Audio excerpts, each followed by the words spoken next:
할렐루야. 아멘. 마음을 같이함이 원팀이다 라는 제목으로 하나님 말씀을 전하도록 하겠습니다. 우리 사람에게는 하나님 주시는 특별한 은혜가 있습니다. 그것이 공동체입니다. 하나님께서 창세기에 보면은 모든 만물을 창조하시고 각종 들짐승들도 다 창조하셨습니다.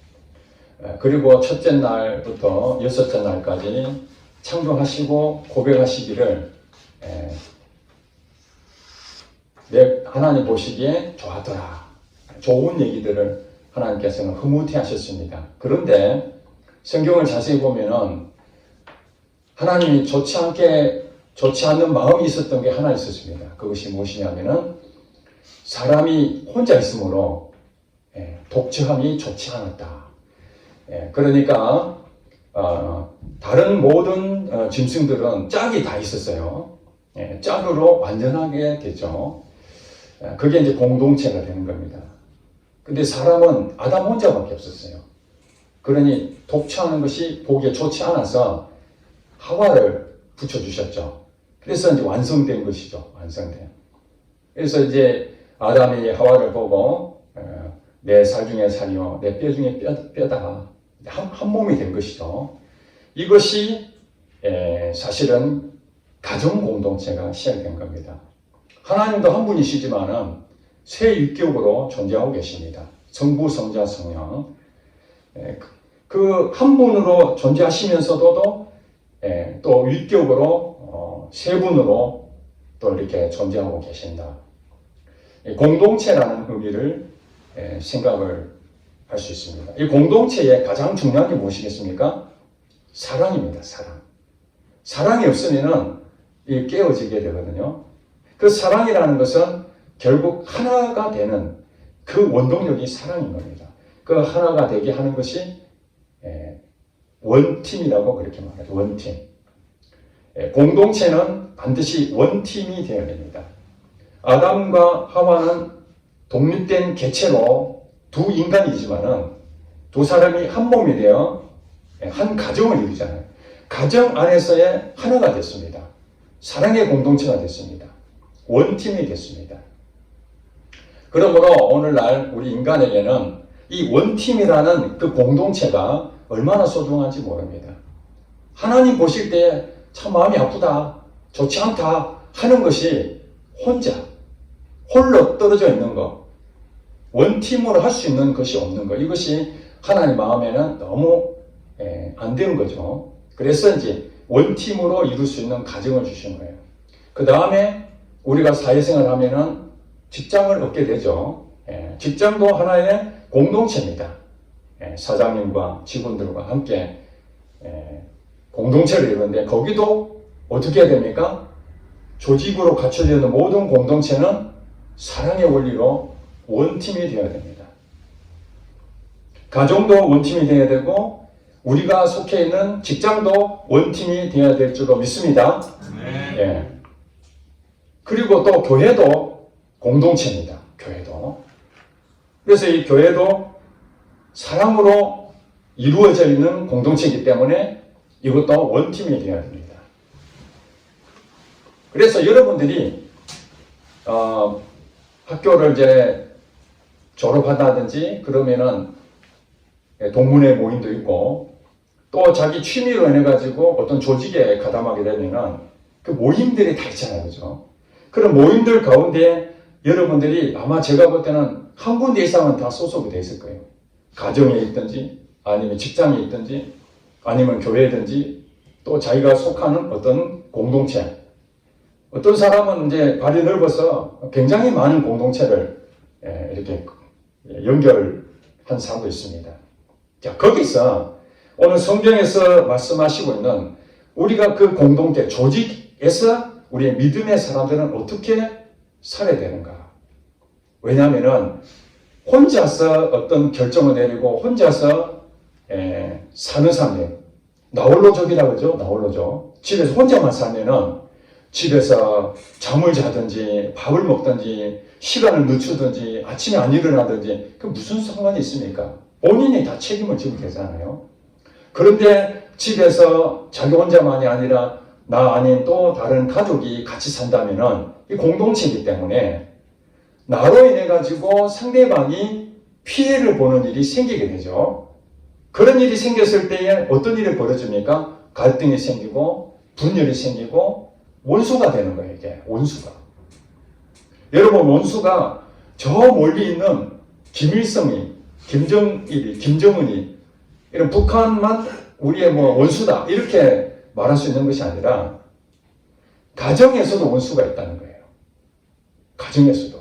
왜냐하면 서로의 사랑의 공동체로 원팀이 돼야 되는데 그것이 깨어져 버리면 상대방한테 피해가 되는 것이고 배려하지 못하는 것 때문에 마음이 상하고 그러면서 갈등이 생기고 그 가정이 해체가 되고 직장도 마찬가지입니다. 제가 LG전자의 연구소에 근무했는데 당시만 하더라도 럭키 금성그룹이 우리나라에서 대기업에서 최고의 회사라고 거기만 들어가는 걸 꿈으로 생각했던 시절이 있었습니다. 거기다가 또 연구소까지 왔으니 정말로 주변 사람들에게 칭찬받고 박수받는 그런 일이 있는데 어느 날 우리 동료 중에 한 사람이 사표를 내고 회사 다닌 1년도 안 됐는데 사표 내고 나갔습니다. 왜 그런가 나중에 얘기 들어보니까 그 부서장하고 이 직원하고의 마음이 안 맞은 거예요. 그래서 회사 생활 즐거워야 되는데 그 회사 생활이 즐겁지가 않는 거죠. 가면 스트레스 받고 일은 안 되고 아무리 좋은 직장이라 할지라도 이 상사하고는 도저히 같이 못 있겠다. 그래서 그 좋은 직장도 그만두고 퇴사를 해버렸습니다. 그렇습니다. 이 공동체라는 것은 우리에게 아마 죽을 때까지 이 공동체는 우리에게 정말 소중한 일입니다. 어떻게 행동을 해야 이 공동체 안에서 하나님의 복을 누리고 또 하나님의 영광이 될 수 있을 것인가 하는 것이 오늘 여러분하고 저하고의 은혜를 나누어야 될 내용입니다. 자, 오늘 본문에 볼까요? 공동체에 대한 얘기를 하는 겁니다. 자, 14절에 보니까 너희를 박해하는 자를 축복하라. 축복하고 저주하지 말라. 이렇게 성경을 말하고 있습니다. 로마서 12장 14절에 너희를 박해하는 자. 사실 우리 공동체 생활하다 보면은 사회생활 하다 보면은 다 나를 좋아하면 좋겠죠. 그런데 일부는 나를 그냥 이유 없이 미워하는 사람도 있어요. 내가 그 사람한테 잘못한 것도 없는데 괜히 나를 이상하게 보고 소문을 잘못 내고 관계가 안 되는, 이 소통이 잘 안 되는 그런 사람들 있잖아요. 그리고 때로는 괴롭히기도 하고 이런 일들이 생기는데 그런 사람들이 어떻게 하라고 지금 얘기하는 겁니까? 맞대응하라는 얘기입니까? 성경에서 축복하라. 여러분 축복할 수 있겠습니까? 자, 여기서부터 여러분들이 벌써 부담이 팍 오잖아요. 성질대로 해야 되는데 이 성질 죽이고 그 사람하고 다시는 안 보고 싶었는데 그 사람을 위해서 우리가 손을 들고 축복 기도 해줘야 된다는 거예요. 이게 가능한 얘기입니까? 가능한 얘기가 아닙니다. 오늘 이 말씀은 정말 우리 힘으로 지키기 어려운 일입니다. 저도 사실 힘든 일입니다. 예전에도 한번 얘기했지만 저희 거래처에서 돈을 받지 못했는데 우리도 생활이 어렵고 아내는 돈이 없으니까 빨리 거래처에 수금을 빨리 해라. 그래서 거기서도 돈이 있으면 좋은데 하루 이틀 계속 차일피일 미루고 있으니 제가 너무 답답하잖아요. 시간이 지나면서 그 사람이 미워지기 시작하는 거예요. 그전에는 이해하고 또 이해했지만은 계속 연기가 되니까 아니 내가 힘드니까 더 이상은 못 참겠다. 그래서 가서 이제 어떻게든지 돈을 받아내기 위한 어떤 최후의 방법을 써야 되겠다. 그런 마음 먹고 있는데 하루는 하나님께서 제 마음에 그런 마음 주시는 거예요. 내가 너무 힘들하니까 그들을 위해서 축복 기도를 해주라. 이런 마음을 주시는 거예요. 하나님이 제게 주셔야 될 메시지는 내가 그들을 돈 잘 받아서 주겠다. 이래야 되는데 그게 아니고 돈 받아주겠다고 그렇게 말씀 안 하시고 그들을 위해서 축복해 주라 하는 거예요. 사실 그 상황에서는 그들이 정말 믿고 돈을 주지 않은 것 때문에 내가 너무 힘드니까 피해자니까 그들을 어떻게든지 돈을 받아낼 수 있는 그 방법에 생각이 있는데 하나님은 오히려 축복해 주라. 이 기도가 안 되는 거예요. 축복해야 되는데 축복이 안 되는 거예요. 이게 쉬운 일이 아니기 때문에. 그 사람들이 나한테 잘해주고 그러면 자연스럽게 손이 올라가죠. 축복기도 해주죠. 우리 성도들 가운데서도 목회자의 정말 전적으로 신뢰하고 시간마다 은혜 받고 정말 마음을 다해서 교회를 잘 섬기는 그 성도들 하나님 축복이라면 저절로 손이 올라가겠죠. 하나님 이 성도 정말 축복해 주세요. 그 자녀까지 하나님 복을 주세요. 자연스럽게 하겠죠. 그런데 말도 안 듣고 교회에 대해서 좋지 않은 소문을 내고 목회자에서 비난하고 그런 상황에서 정말 목회 힘들고 도저히 같이 이 신앙생활 하겠는가 그런 상황에서 하나님이 축복해 주라. 이 쉽겠습니까? 그분 때문에 막 마음이 상하고 그런 상황인데 축복해 주라. 쉬운 일이 아니거든요. 근데 하나님은 그 마음을 주시면 계속 하라고. 그 살 수 없이 이제 한마디로 억지로 하는 거죠. 억지로 손을 들고 기도하는데 기도가 안 되지만은 그래도 하나님 말씀하시니까 손을 들었습니다. 그랬는데 좀 시간이 지나면서 하나님이 제 마음에 그들을 불쌍히 여기는 마음을 꼭 주시니까 인간인 저는 도저히 안 되는데 성령님이 내 마음에서 그 사람을 용서하고 그 사람들 위해서 기도하는 마음이 부어지니까 갑자기 눈물이 나면서 그들을 위해서 축복이 나오더라고요. 하나님 축복해 주세요. 정말로 내가 돈을 못 받아도 좋으니까 하나님 축복해 주세요. 그렇게 기도를 다 끝나는 하나님 저에게 그런 마음을 주시더라고요. 저들이 못 갚는 거 있으면 내가 갚아줄게. 그래서 그 뒤부터는요, 마음으로는 그들한테 돈을 받아야 내가 사는데 어쩔 수 없이 하나님께서 축복해라 해서 기도했는데 내게 은혜가 부어지니까 그때부터 자유함이 생긴 거예요. 그래, 하나님께서 그들 통해 주시면 감사하고 안 주시면 다른 방법으로 또 주시겠지. 그렇게 해서 마음을 보냈습니다. 나중에 생각해 보니까 그것이 그들을 위한 것도 있지만은 결과적으로는 하나님의 저를 위한 것이었다는 것을 알게 됐습니다. 왜냐하면 만약에 그들에게 축복해주고 그런 기도 안 했다면 아마 그들이 돈을 계속 안 줬다면 제 마음이 어떻겠습니까? 너무 상하지 않겠어요? 극단적인 선택하는 것이 다른 게 아닙니다. 악에 바치면 그런 일이 생깁니다. 생활이 어렵고 돈은 안 받고 그러면은 오늘 결단해서 네 죽고 내 죽지 하고 막 그렇게 해야 되겠다 하면은 그게 선한 마음입니까? 악한 마음입니까? 예수 믿는 사람이 악하게 되면 안 되잖아요. 그래서 오늘 본문의 21절에 볼까요? 마지막 절에 악에게 지지 말고 선으로 무엇을 이기라? 악을 이기라. 악으로 악을 하는 게 아니고 악에게 지지 말고 선으로 악을 이기라는 거예요. 그런데 하나님 말씀대로 안 하고 인간의 방법으로 가면은 악한 마음 생기잖아요. 결국에는 내가 악하니까 막 그냥 같이 해버리잖아요. 그러면은 다 깨진다는 거예요. 그래서 어떻게 하라는 거예요? 너희를 사랑하는 자는 당연하거니와 너를 사랑하지 않고 너를 미워하고 너를 박해하는 자에게 어떻게 하라고요? 축복하라. 저주하지 마라. 그런데 여기서 이제 아까 제가 경험했던 걸 얘기한 것처럼 우리 힘으로 안 되는 겁니다. 오늘 이 말씀들은요, 우리 힘으로 될 수 있는 것이 극히 제한적입니다.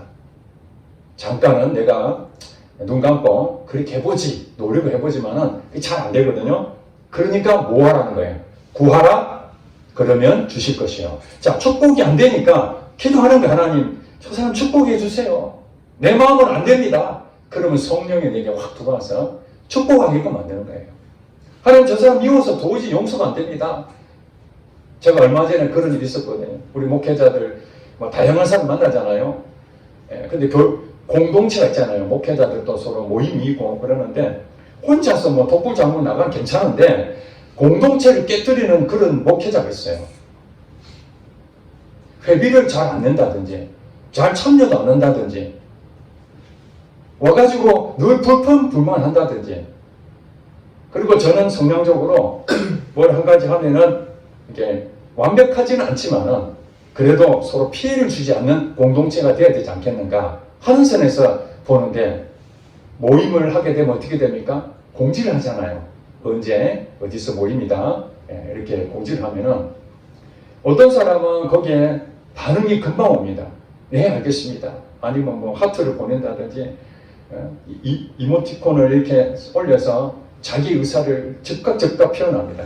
그러면 앞에서 하는 사람들은 이 사람이 거기에 대해서 응답하는구나 쉽게 받아들이죠. 그런데 며칠이 지나도 확인해보면 다 읽은 것 같은데 답글이 없는 거예요. 그럼 앞에서 추진하는 사람은 식당 예약을 하려면 몇 명 정도 잡아야 될지 그 계획을 다 짜야 되잖아요. 그러면 또 일일이 전화를 해야 됩니다.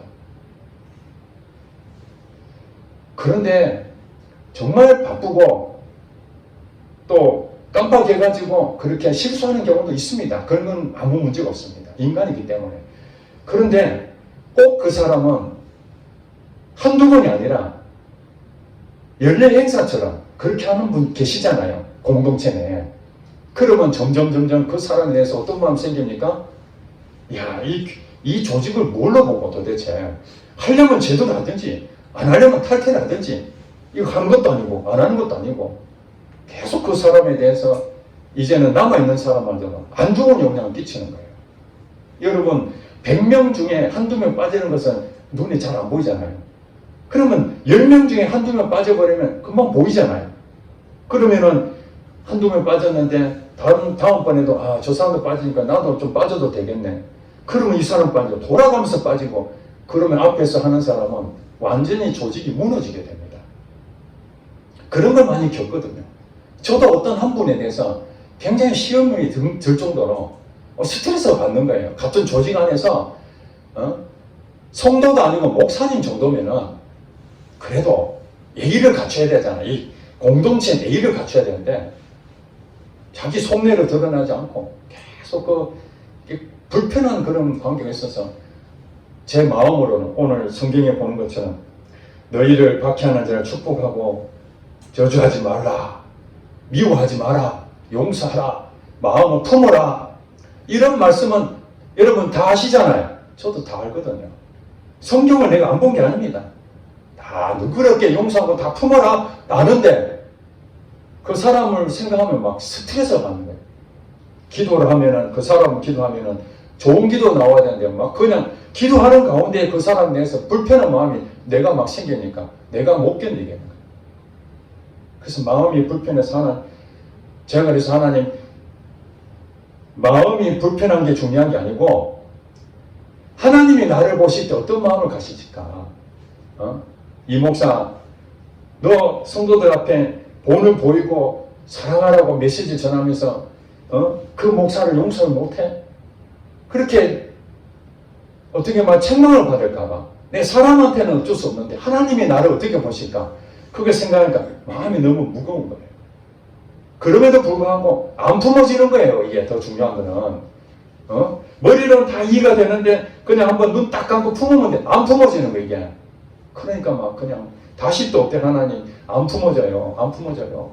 하나님 안 품어져요. 했더니 그때부터 메시지부터 성경이고 모든 부분들이 품어져야 될 그런 내용들을 다 이게 주시는 거예요. 메시지로. 예. 하나님 말씀이 계속 주시니까 인간으로는 못 품는다는 것을 하나님한테 선포하고 그러나 하나님 내 마음에 주셔서 주님의 마음을 주셔서 주님의 마음이 무엇이죠? 온유와 겸손한 마음 아닙니까? 무리를 보시고 불쌍히 여기신 그 마음 아닙니까? 사랑의 마음 아닙니까? 주님의 마음을 더 부어주세요. 그랬더니 어느 목사님이 쓴 책에 그게 나왔더라고요. 지난주에 제가 설교를 했는데 영적인 부분에서 어떤 이제 마음이 드냐면은 그 사람이 내게 이해하지 못하는 그런 일들을 하는 경우 있잖아요. 대부분은 다 이해가 되잖아요. 근데 어떤 경우는 도저히 이해가 안 된다. 그것이 뭐냐니까 영적으로 이해가 안 되는 게 아니고 우리의 혼적으로 이해가 안 된다는 거예요. 이게. 그러니까 영적인 부분은 이해로 하는 것이 아니라 믿음으로 한다. 믿음으로. 아멘입니까? 예. 저는 그걸 깊이 깨닫지 못했어요. 그 목사를 내가 품어야 된다. 근데 그 행동하는 거 보니까 도저히 이해가 안 되는 거예요. 왜 이런 행동을 할까?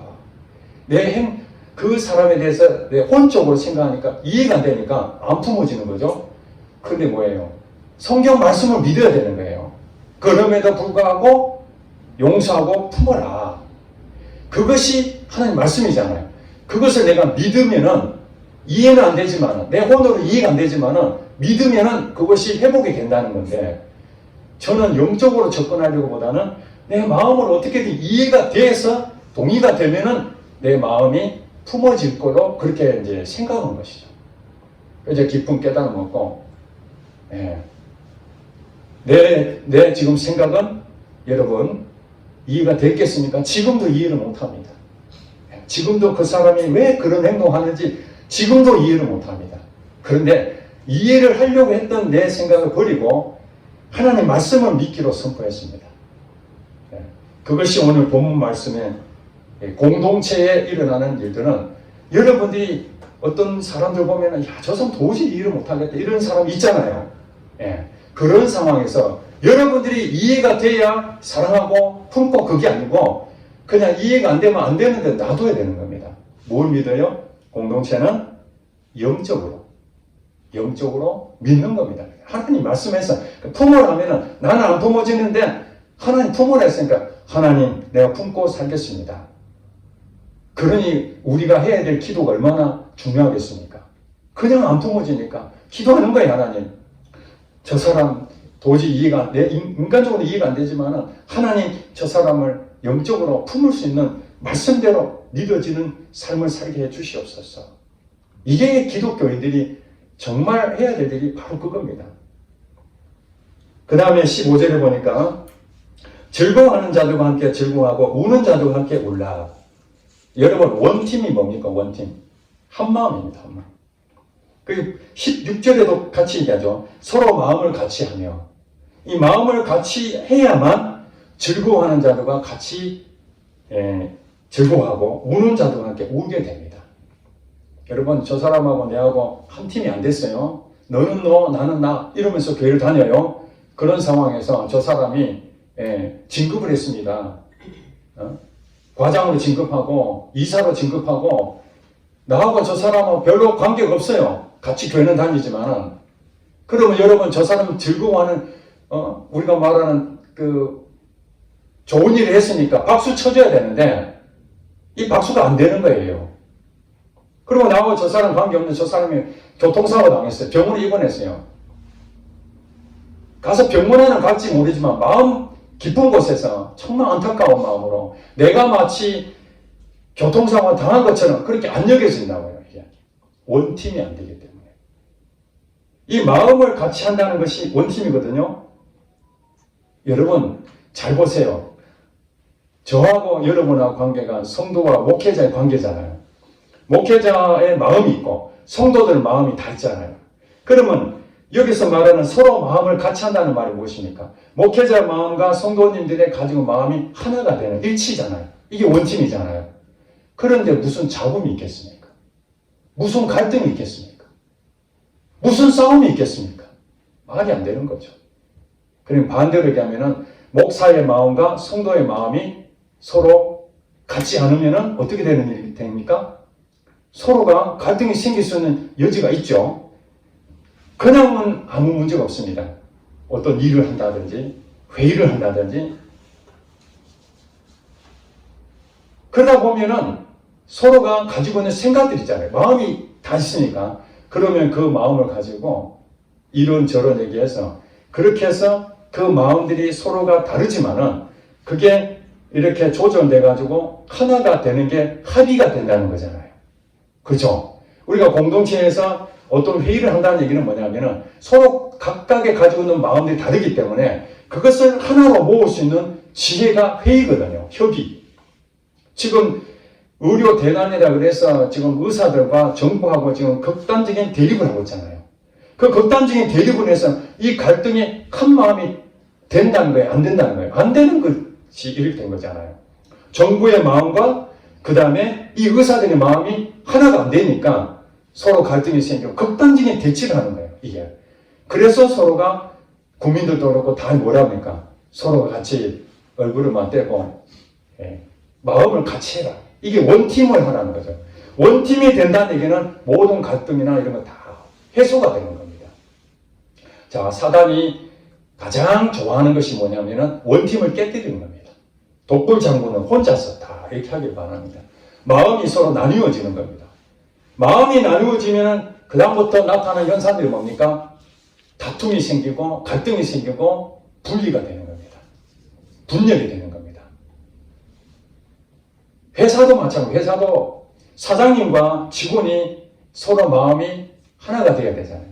원래 하나가 된 건 아니에요. 사장님 마음이 있고 직원들 마음이 있습니다. 그런데 사장님 마음과 직원들이 서로의 관계가 서로 배려하다 보면 마음이 하나가 되면은 사장님도 어떤 마음 듭니까? 야, 우리 직원들 때문에 내가 너무 행복해. 이런 마음을 갖고 직원들은 야, 우리 사장님 때문에 내가 직장 다닐 맛이 나. 이게 뭡니까? 원팀의 효과죠. 이게 복이죠. 그러니까 직장도 정말로 이게 원팀이 되는 것은 정말 복입니다. 또 가정도 마찬가지예요. 부부간에 서로가 원팀이 되는 것이 얼마나 중요한 겁니까? 아내 마음, 남편 마음 똑같겠습니까? 자라온 환경 다르고 생각도 다르고 가치관도 다릅니다. 그런데 그 두 사람이 결혼해가지고 다툼이 일어날 수밖에 없는 상황인데 서로 뭡니까? 양보하고 배려하고 이게 이제 마음을 같이 하는 거거든요. 마음을 같이 할 때에 아내가 아프면 나도 아프고 남편이 사고 당하면 아내도 자기가 당한 것 같고 이게 원팀이 되는 거죠. 부모와 자식도 마찬가지입니다. 부모와 자식도 서로가 지금 원수가 되는 가정도 많아요. 원래는 부모와 자식도 서로 사랑하고 원팀으로서 부모는 자식을 더 아끼려고 하고 자식은 또 부모에 대해서 늘 존경하는 마음 가지고 이 원팀이 돼야 되는데 서로 생각이 다르다 보니까 서로 다투고 싸우고 이러면서 어떤 일이 생깁니까? 가정도 깨지게 되고 부모 자식 간에도 이제는 얼굴도 안 쳐다보는 그런 관계가 되잖아요. 이게 다 누가 뒤에서 조종합니까? 이 사단이 그런 거예요. 그런 제일 중요한 건 뭐냐면 마음을 같이 해야 되는데 힘써야 되는 거예요. 마음을 같이 하는 힘쓰는 거예요. 근데 그게 됩니까? 내 성격도 있고 가지고 있는 생각이 다 다른데 그래서 또 기도해야 되는 게 바로 그거예요. 내 미운 사람, 그 사람을 축복해야 되는데 축복이 안 되니까 주여, 난 안 품어지는데 축복할 수 있는 마음을 주세요. 기도하는 것처럼. 마찬가지로 저 사람이 즐거워할 때 나도 즐거워해주고 저 사람 울 때 나도 울 수 있는 진정한 진심을 담겨있는 그 마음이 없잖아 내가. 그렇다면 기도해야 되는 겁니다. 저 사람은 내가 보면 내 마음이 하나가 안 돼 있구나. 하나가 안 돼 있구나. 그래서 마음을 같이 하여 원팀이 되는 데에 지금 우리들이 어떤 문제가 있느냐. 그 바로 뒤에 얘기하잖아요. 16절에 서로 마음을 같이 하며 높은 데 마음을 두지 말고 여러분 잘 들으세요. 높은 데 마음을 두지 높은 데가 뭡니까? 교만한 마음이죠. 자기가 최고다 이런 마음을 가지고 있다면 원팀이 된다는 거예요? 안 된다는 거예요? 이거 깨뜨려진 겁니다. 서로 마음을 같이 하는 데에 방해물이 있는데 그 중에 하나가 마음을 높은 데에 딱 둔다는 얘기는 뭐냐면 자기가 이 조직에서 최고라고 생각하는 거예요.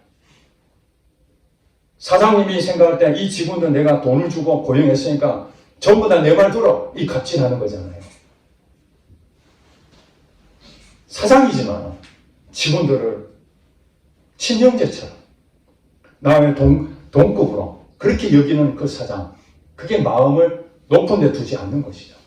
목회자가 하나님께서 주의 종으로 세워서 이 교회 리더자를 세웠다 해서 성도들 보고 전부 다 내 말을 순종해야 된다. 내 말 안 들으면 다 저주를 받는다고 그렇게 얘기하고 자기 마음대로 교회를 운영하고 그렇게 하면 어떻게 되는 거예요? 마음을 높은 데 두고 있으니까 그거는 원팀이 될 수가 없는 겁니다. 그런 교회는 깨질 수밖에 없어요. 성도를 주님의 마음으로 정말 성심껏 사랑하는 그 마음이 그게 원팀의 조건이에요. 성도도 마찬가지예요. 성도도 성도끼리 서로 싸우는 게 얼마나 많습니까? 성도가 성도를 미워해가지고 원팀이 안 되는 거예요. 목회자가 볼 때는 야, 이 성도도 부족하지만 이 성도도 하나님의 자녀고 이 성도도 하나님 자녀 아닙니까? 그러면 서로 화목하고 잘 지냈으면 좋겠다는 그 마음인데 교회 오면 서로 막 으르렁대고 얼굴도 찾아보지도 않고 이렇게 살면은 이거 얼마나 마음이 불편합니까? 이 공동체가 그런 일이 생겨요. 제가 신학교 갔더니 주류파, 비주류파 이게 또 이렇게 나눠져 가지고 교수님들끼리도 밥을요 자기들끼리 먹어요. 이렇게 서로 신학교 강의할 때는 예수님이 사랑한다고 뭐 이런 얘기를 하시면서 실제로는 서로 얼굴도 안 보고 이렇게 살고 있는 거예요. 이게 우리 교회 다니는 사람은 그러면 안 되잖아요. 예수를 안 믿는 사람도 그래서는 안 되는데 예수를 믿는 사람들이 그런 일이 왜 생깁니까? 우리 힘으로는 안 되는 겁니다. 우리 힘으로는 안 되는 거예요. 그렇지만은 높은 데 마음을 두려고 하는 내 마음을 늘 생각해야 됩니다.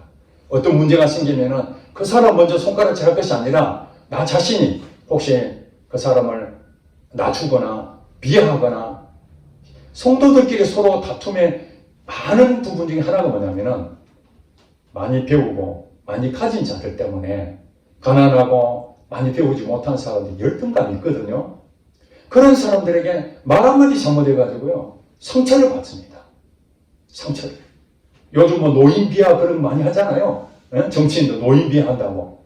그럼 말 한마디 해가지고 이 연세 드신 분들이 정말 이 땅에 피땀 흘려서 자식들을 가르치고 정말 힘든 과정이 있었는데 그 말 한마디에 상처를 입어버리는 거예요. 교회도 그런 관계가 되고 회사도 마찬가지입니다. 가정도 마찬가지입니다. 그래서 우리는 말 한마디를 상대방에게 존중하는 말을 습관적으로 그렇게 준비가 되어 있어야 돼요.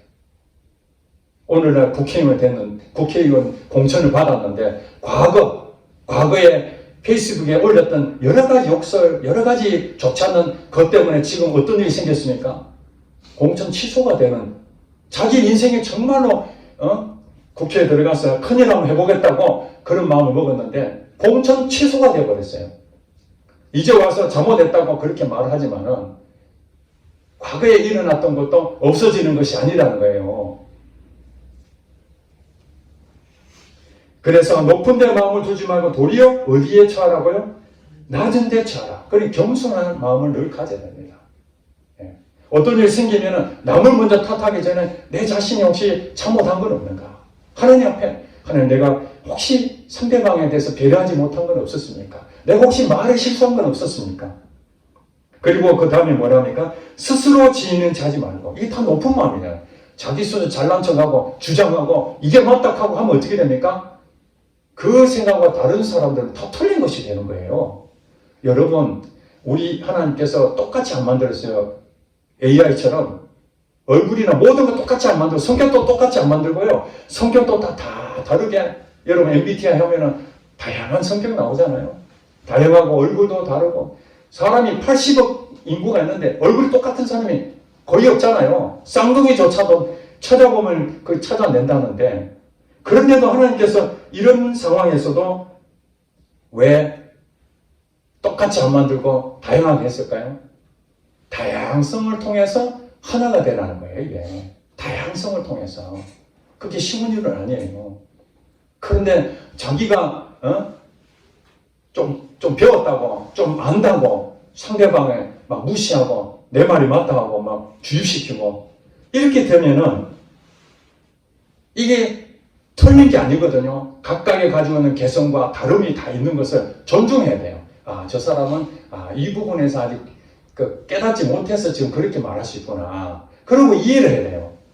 그리고 그 사람이 어떤 일 하면은 어렸을 때부터 이런 상처가 있었겠구나.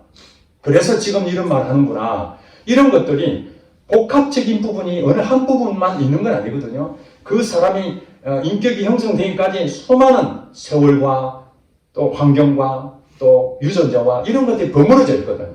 그래서 어떤 케이스도 똑같이 만들어낼 수가 없어요. 다 다양하기 때문에. 어느 부부가 우리는 이렇게 극복했어요. 여러분도 그렇게 해보세요. 그렇다고 똑같이 한다고 되겠습니까?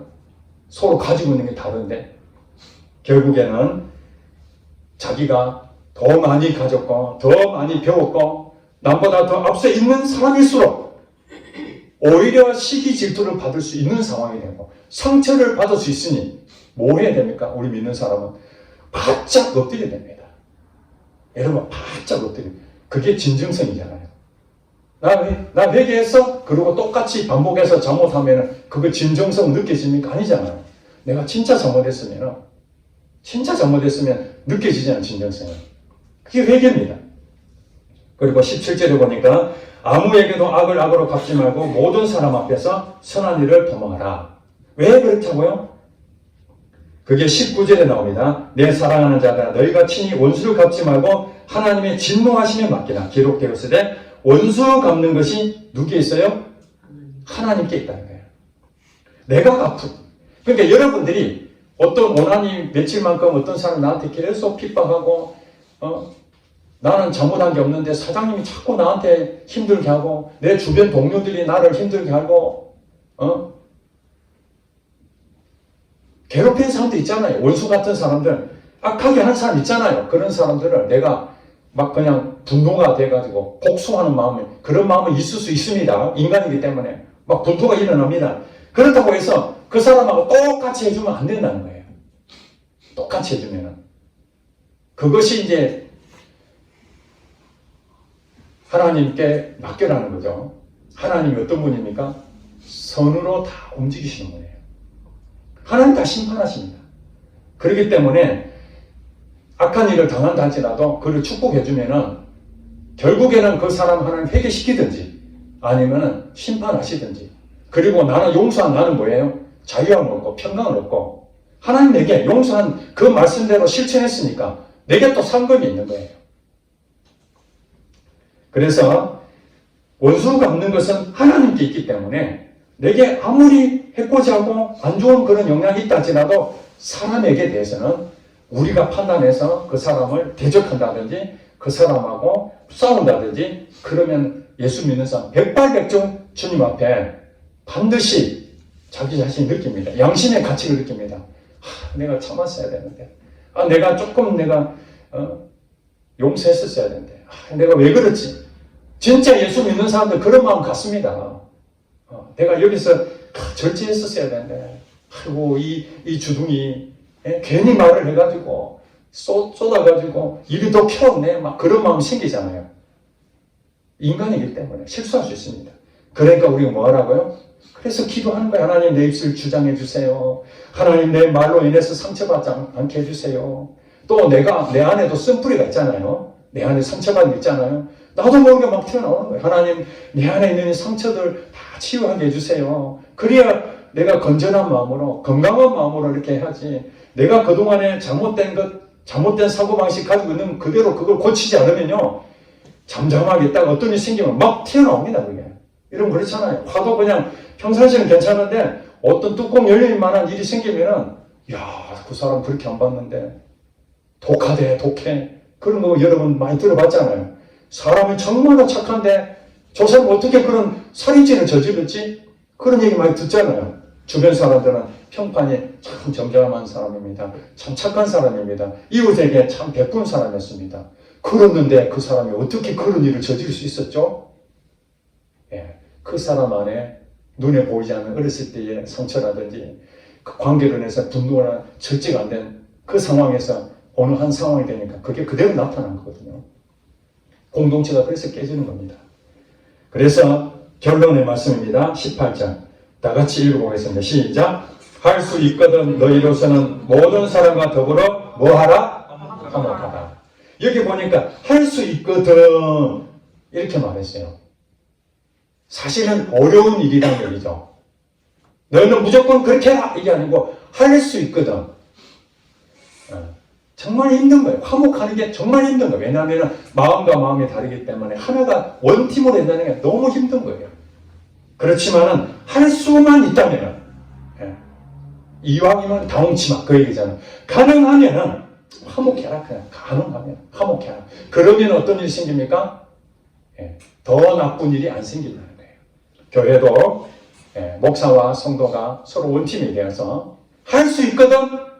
갈등이 일어나지만은 협의해서 화목해야 되고, 회사에서도 할 수만 있거든 사람 관계에서 화목해야 되고, 가정도 할 수만 있으면 서로 마음을 나눠서 화목해야 됩니다. 그렇지 않는다면 사단이 회사를 무너뜨리고 가정을 무너뜨리고 교회를 무너뜨리는 그 일들을 하는 거예요. 예수를 믿느냐 안 믿느냐 차이가 어디 있습니까? 우리의 나타난 열매가 그렇다. 열매가 무엇입니까? 예수 믿는 사람 열매죠. 그 열매는 남의 탓하는 게 아니고 마음을 높은 데 두지 않냐고 스스로 잘난 체하고 지혜롭다고 생각하고 이런 사람이 아니라 바짝 엎드려서 주님 나는 축복 못합니다. 나는 저 사람 품을 능력이 안 됩니다. 내가 저 사람 화목하려 해도 안 돼요. 하나님. 내 원수를 내가 정말 갖고 싶어요. 그런 사람들. 그게 저와 여러분 아닙니까? 그래 우리는 어떤 마음 듭니까? 주님 바짝 엎드려서 겸손한 마음을 주세요. 오늘 하루도 주님 입술로 죄를 짓지 않게 하시고 내 마음에 쌓아두는 거 없이 다 해소되게 하시고 자유함을 주시고 주님의 평강의 은혜가 늘 내게 넘치게 해주세요. 그래서 사도 바울과 사도 베드로 편지글에 보면 은혜와 평강이 항상 너희에게 있을지어다. 은혜와 평강이 오늘도 있게 해주세요. 그렇게 오늘도 보호받고 오늘도 하루하루 살아가면서 그 끝까지 주님 앞에 가야 되는 것이죠. 그러나 이게 쉽지 않다. 쉽지 않기 때문에 뭘 해야 된다고요? 그래서 기도하고 그래서 말씀 묵상하고 성령님이 아니면은 우리는 이 공동체에 우리는 적응할 수도 없고 아무리 잘하려 하더라도 끊임없이 나를 미워하는 사람, 박해하는 사람, 악으로 대하는 사람은 늘 존재한다는 거예요. 그런 점에서 우리 교회도 원팀으로 하나님께 영광 돌리고 또 여러분 직장도 여러분 통해서 원팀에 대해서 하나님 영광 돌리고 가정도 여러분 통해서 상대방이 나를 맞추는 게 아니라 내가 상대방을 맞춰서 원팀이 될 수만 있다면 할 수만 있다면 화목하는 그 방법을 택해서 하나님이 말씀하시는 하나 되는 은혜가 여러분에게 충만히 부어지기를 주의 이름으로 축복합니다. 기도하겠습니다.